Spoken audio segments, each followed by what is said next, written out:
AFM के last 10 years के paper को एनालाइज करके हमने प्रिपेयर करी है ये एग्जाम्पशन स्ट्रैटेजी, जो मैंने अपने एग्जाम में फॉलो करके 91 का स्कोर अचीव किया था। तो आप भी स्ट्रैटेजी को फॉलो करके एग्जाम्पशन टारगेट कर सकते हो। एंड इन लास्ट 10 ईयर के पेपर्स का एनालिसिस भी हम आपके साथ शेयर करेंगे ताकि आप भी एनालाइज कर सको एंड उसके अकॉर्डिंग अपनी कस्टमाइज स्ट्रैटेजी प्रिपेयर कर सको।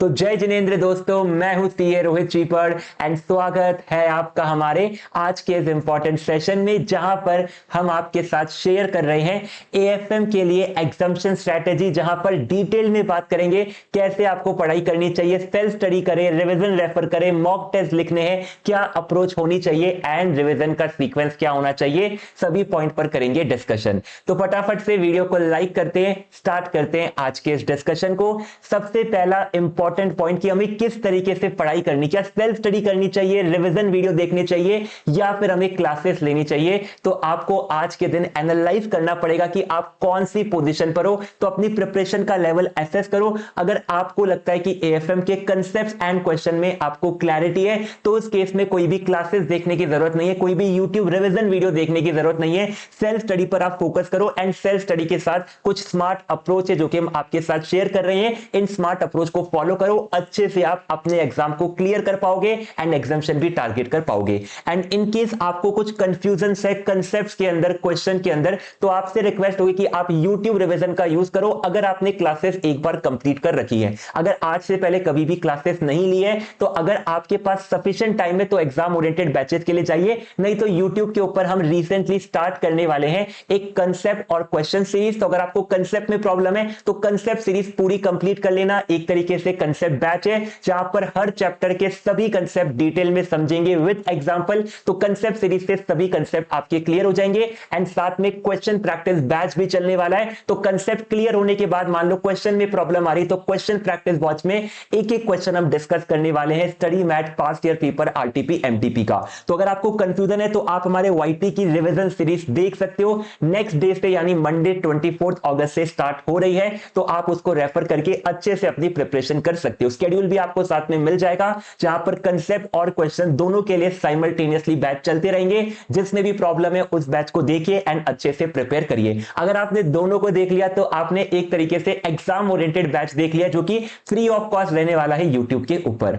नेक्स्ट पॉइंट है कि क्या सर हमें अगर टाइम की कमी है तो क्या कोई टॉपिक छोड़ने चाहिए। तो एक चीज ध्यान में रखिए कि एएफएम का सब्जेक्ट बहुत ज्यादा बड़ा नहीं है, बहुत ही लिमिटेड सब्जेक्ट है कंपेयर टू अदर सब्जेक्ट। तो एएफएम के केस में एक भी टॉपिक छोड़कर मत जाइए, क्योंकि बहुत सारे स्टूडेंट पूछते हैं सर हम लोग एआई वाले क्वेश्चन कर ले क्या, हम लास्ट 15 साल के 20 साल के क्वेश्चन कर ले क्या। वो सब आप करो, उससे पहले ये ट्राई करो कि जो स्टडी मैट के अंदर गिवन है उसको आप अच्छे से कर रहे हो। स्पेशली बहुत सारे स्टूडेंट थियरी एंड फॉरेस्ट का चैप्टर छोड़ के जाते हैं, इनको प्लीज छोड़कर मत जाइए। थियरी आपके हर एग्जाम में 16 से 20 मार्क्स की आती है, इजी क्वेश्चन आते हैं, रिपीटेड क्वेश्चन आते हैं। कभी कभी एग्जाम में नए क्वेश्चन आए थे लेकिन मैक्सिमम एग्जाम में रिपीटेड क्वेश्चन आते हैं। तो एटलीस्ट थियरी वाले पार्ट को अच्छे से करिए। एंड फॉरेस्ट का वेटेज आईसीएआई ने इंक्रीज कर दिया है, 14 से 17 मार्क्स का हर एग्जाम में पूछा जा रहा है। तो फॉरेक्स के चैप्टर को अच्छे से करके जाइए। फॉरेक्स से इंपॉर्टेंट टॉपिक भी हमने आपके साथ शेयर किए थे कि मान लो फॉरेक्स करने का टाइम नहीं है तो कम से कम जो हेजिंग वाला टॉपिक है उसको करके जाइए। हर एग्जाम के अंदर आपको हेजिंग का टॉपिक देखने को मिलता है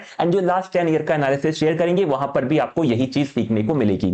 नेक्स्ट है कि सर हमें पढ़ना कैसे है। तो हमेशा एएफएम के सब्जेक्ट में या किसी भी सब्जेक्ट में प्रॉब्लम ये आती है कि आपने अभी बहुत सारा कंटेंट पढ़ लिया लेकिन लास्ट 1.5 डेज पर टाइम नहीं मिलता है एंड जो लास्ट 1.5 डेज पर नहीं पढ़ा उसको एग्जाम में आप सॉल्व नहीं कर सकते। तो अभी से आपका टारगेट होना चाहिए कि हमें 1.5 डेज के लिए पढ़ना है। तो हर रिवीजन के अंदर क्वेश्चन को फिल्टर करते जाइए। रिपीटेटिव क्वेश्चन है, सिंपल क्वेश्चन है, कॉपी क्वेश्चन है, ऐसे क्वेश्चन को क्रॉस करिए एंड यूनिक क्वेश्चन को फिल्टर करते जाइए जो कि लास्ट डे पर आप अच्छे से रिवाइज कर सको। ऐसे क्वेश्चन की लिस्ट प्रिपेयर करिए जिसको सॉल्व करने से सभी कंसेप्ट आपके रिवाइज हो जाए। तो फिल्टर क्वेश्चन करना है एंड क्या सर क्वेश्चन को लिख लिख कर सॉल्व करना है। लिख लिख कर सॉल्व करोगे तो आपका एएफएम का सिलेबस कभी भी कंप्लीट नहीं हो पाएगा। तो स्मार्ट अप्रोच फॉलो करनी है। स्मार्ट अप्रोच का मतलब होता है कि आपको क्वेश्चन की रिक्वायरमेंट पढ़नी है, क्वेश्चन की डिटेल पढ़नी है एंड देन क्वेश्चन को ट्राई करना है कि अपने दिमाग में सॉल्व करने का कि किस तरीके से आप क्वेश्चन को स्टार्ट करोगे, क्या कैलकुलेशन करोगे। कैलकुलेशन अपने कैलकुलेटर पे कर सकते हो, वेरीफाई कर सकते हो आईसीआई के आंसर से। देन सेकंड कैलकुलेशन पे जाओ, देन अगेन वेरीफाई करो। इस तरीके से एक स्मार्ट अप्रोच से पूरे क्वेश्चन को सॉल्व करो, जिससे आपकी थिंकिंग कैपेसिटी डेवलप होगी कि क्वेश्चन को स्टार्ट कैसे करना होता है, क्योंकि एग्जाम के अंदर यही सबसे बड़ी प्रॉब्लम आती है। एंड हर क्वेश्चन में जो मिस्टेक्स हो रही है उनको नोट्स बनाते जाओ, ताकि लास्ट डे पर आपके पास रिवाइज करने के लिए नोट्स अवेलेबल हो एंड ये मिस्टेक आप एग्जाम में रिपीट ना करो। नेक्स्ट है कि आपको अगर राइटिंग प्रैक्टिस करनी है तो कहां पर करेंगे, एक मॉक टेस्ट हम लोग लिखेंगे एग्जाम से पहले, जहां पर पूरी राइटिंग प्रैक्टिस कर लेंगे। एंड इस मॉक टेस्ट को एग्जाम एनवायरनमेंट में देना है, 15 मिनट का रीडिंग टाइम लेना है, 3 आवर्स के अंदर पूरा पेपर कंप्लीट करना है। एंड किसी भी तरीके से आपको कई और रिसोर्सेज से आंसर नहीं देखने, पेपर कंप्लीट होने के बाद ही आपको आंसर वेरीफाई करने हैं। एंड अच्छे से एनालिसिस में टाइम दीजिए। बहुत सारे स्टूडेंट्स को देखा है मैंने, 3 मॉक टेस्ट 4 मॉक टेस्ट लिखते लेकिन एनालिसिस नहीं करते। अगर आप एनालिसिस ही नहीं कर रहे हो तो मॉक टेस्ट का क्या बेनिफिट है। अच्छे से एनालिसिस करिए, कहां पर आपका स्ट्रेंथ है, कहां पर वीकनेस है, कहां पर इंप्रूवमेंट की रिक्वायरमेंट है, ताकि मॉक टेस्ट का रिजल्ट और आउटपुट आपको अच्छे से मिल सके। अगर मॉक टेस्ट को कैसे एनालाइज करना है इसके लिए आपको वीडियो चाहिए तो कमेंट सेक्शन में मैसेज कर देना, कमेंट कर देना, हम आपके लिए मॉक टेस्ट एनालिसिस के ऊपर एक शॉर्ट वीडियो लेकर आ जाएंगे। देन बात करते कि सर अब रिवीजन करना कैसे है, कौन से चैप्टर से स्टार्ट करें, कौन से चैप्टर से एंड करें। सबसे बेस्ट तरीका होता है इजी चैप्टर से स्टार्ट कर कॉम्प्लेक्स चैप्टर पे जाना, और इजी के अंदर भी वो चैप्टर उठाओ जिनका वेटेज बहुत ज्यादा होता है। तो वही सीक्वेंस हमने यहां पर अरेंज कर रखा है based on last 10 years paper analysis. तो यहां पर हमने बता रखा है कि आपको कौन से चैप्टर से स्टार्ट करना है, कौन से चैप्टर से एंड करना है, कितना आपको यहां पर एवरेज मार्क्स का वेटेज देखने को मिलता है एग्जाम में, कैटेगरी क्या है और कितने टाइम में करना चाहिए। तो यहां पर आपको सारी डिटेल मिल जाएगी। ये टाइम हमने आपको दिया कि अगर आपको 10 डेज के अंदर रिवाइज करना है, इन केस मान लो आपको 5 डेज में 6 डेज में रिवाइज करना है, तो इसको आप उसी के अकॉर्डिंग मल्टीप्लाई कर लेना। ये 10 डेज के टाइम पीरियड के अकॉर्डिंग आपको 6 डेज में करना है, तो इसको 60% से मल्टीप्लाई करके आपको एस्टिमेटेड टाइम मिल जाएगा। तो इस तरीके से आप अप्रोच को फॉलो कर सकते हो। स्टार्ट करना म्यूचुअल फंड से, कैटेगरी ए चैप्टर है, 10 मार्क्स का वेटेज रखता है और केवल 4 घंटे में अच्छे से कवर हो जाएगा। स्कोरिंग चैप्टर है और इजी चैप्टर से स्टार्ट करोगे तो कॉन्फिडेंस बिल्डअप होगा, मोमेंटम बनेगा, सभी चैप्टर इजीली कवर कर पाओगे। डिफिकल्ट से स्टार्ट करने में प्रॉब्लम ये होता है कि मोटिवेशन स्टार्टिंग में ही गिर जाता है, तो बहुत ही धीरे धीरे गाड़ी आगे बढ़ती है। तो इजी एंड सिंपल चैप्टर से स्टार्ट करिए, देन कॉम्प्लेक्स चैप्टर की तरफ बढ़िए। म्यूचुअल फंड के बाद पोर्टफोलियो करिए, बहुत ही सिंपल लॉजिकल चैप्टर है, फॉर्मूले अगर आपको आते हैं सभी क्वेश्चन आपके बन जाएंगे। देन पोर्टफोलियो मैनेजमेंट से रिलेटेड होता है रिस्क मैनेजमेंट का जो प्रैक्टिकल पार्ट है वेर का, सिक्योरिटी एनालिसिस का पार्ट भी रिलेटेड है पोर्टफोलियो से, तो इन दोनों पार्ट को कवर करिए। देन सिक्योरिटी वैल्यूएशन डिस्कस करिए।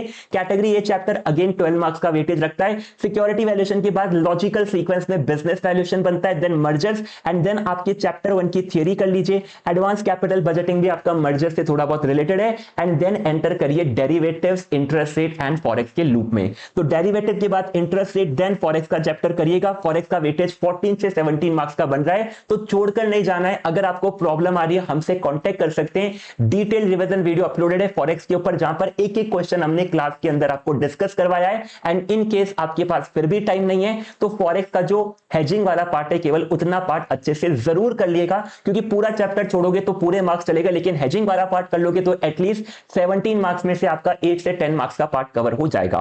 देन इंटरनेशनल फाइनेंशियल मैनेजमेंट रखना है। एंड लास्ट में हमें थियरी वाला पार्ट करना है। थियरी वाले पार्ट को कैसे कवर करें, तो हमने आपके साथ थियरी नोट्स शेयर कर रखे हैं। हर थियरी के कंसेप्ट को डिटेल में एक्सप्लेन करा है, याद करने के लिए मेमोरी टेक्निक दिया है, उसको आप रेफर कर सकते हो। थियरी के रिवीजन वीडियो भी अवेलेबल है, प्लीज यूज करिए एंड अच्छे से प्रिपेयर करिए।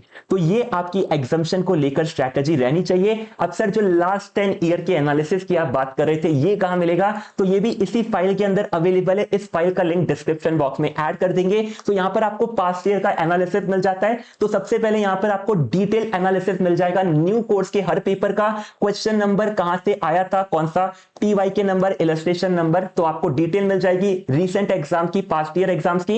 एंड देन यहां पर आपको मिलता है पास्ट ईयर पेपर का एनालिसिस। तो यहां पर आपको लास्ट 10 ईयर के पास्ट ईयर पेपर का एनालिसिस मिल जाएगा। जो ब्लू वाले कॉलम है ये आपके न्यू क्वेश्चन जो स्टडी मैट में नहीं है, बाकी क्वेश्चन आपको स्टडी मैट में मिल जाएंगे जो विदाउट कलर है। तो यहां पर आपको मिलने वाला है मई 16 से लेकर मई 2026 लास्ट 10 इयर्स का एनालिसिस। इसको आप रेफर कर सकते हो एंड एनालिसिस कर सकते हो। यहां पर आपको एबीसी भी मिल जाता है।